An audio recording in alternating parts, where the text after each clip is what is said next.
I'm lost.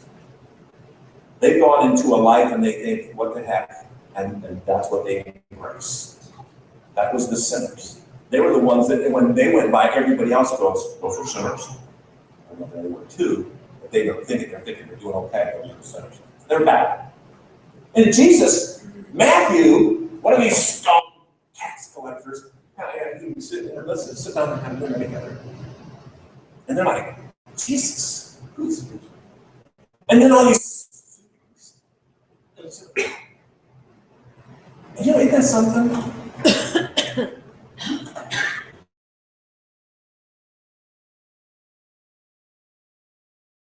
And here's Jesus himself, and they're coming to him. What was different? What's different about Jesus than sometimes we are? Could it be weirdness of mine? We'll leave that thought. And they came and sat down with this next place. And when the Pharisees saw it, they said to his disciples, why does your teacher eat with tax collectors and sinners? Now, I gotta remember these Pharisees guys are. Now, Pharisees show up in the Gospels. Because you're looking in the Old Testament, you don't see these guys. They're not priests. They're a sect that started that they were really basically real religious people. They were big on ceremonial cleansing and sacrifices and doing everything just proper, right in the law, whatever like that. And then they made for themselves nice big hats and fancy little outfits. It's amazing what people can do to say, look how good I'm doing. I'm doing good. I'm doing good. I remember we were going to Bible school. Honestly, if I had to see it with my own eyes, I wouldn't believe it. But we were going to Bible school, and there was I don't know what it was. It was winter seminar or something like that. It was a huge thing, and a lot of people came to, and it was big. And it was during the first Gulf War, and there were some. Here comes some people, and they're in fatigues, and I'm thinking, oh, bless God, there's some military people here. You're about to say, hey, thanks for your service. And they walk in, as they walk by, on the back of their thing, it says prayer warrior. They got camo and boots on. And I'm thinking, dear Lord. Because what they just said is, look at me. See, you don't know how I pray.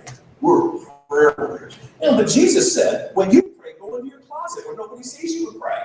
And then your Father who sees you in private, he rewards you openly. Look at me. It's amazing. Brother Hagen was preaching that night. I didn't even know that they were there. And he addressed it. And it was like, oh, I did not want to be those guys right now because I didn't feel like I was about like this. He didn't even know they were in there. This was huge, massive thing. But I'm thinking, but here's the thing. It's, look at me. And that's what the Pharisees were. Look at me. You got the big old head. You got the big old thing. They do all the things right. It's like, okay, these weren't a God-ordained group. You don't see where he created that. They created themselves. And so look at me. And they're the ones, look at those tax collectors and sinners. Your master's sitting with them. Good. He don't even have one of these hands. It's like just this long hair and beard. You don't know how to do it. Next. When Jesus heard that, he said to them, those who are well have no need of a physician, but those who are sick. Next, please.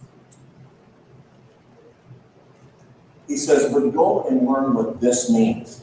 Pharisee, hey, you got it all together? You know, I've called the well. I used to think when he said that he was saying, well, you guys are doing okay. See, I'm comfortable. He said, no. He was tripping their trigger. Go learn what this means. I desire mercy, not sacrifice.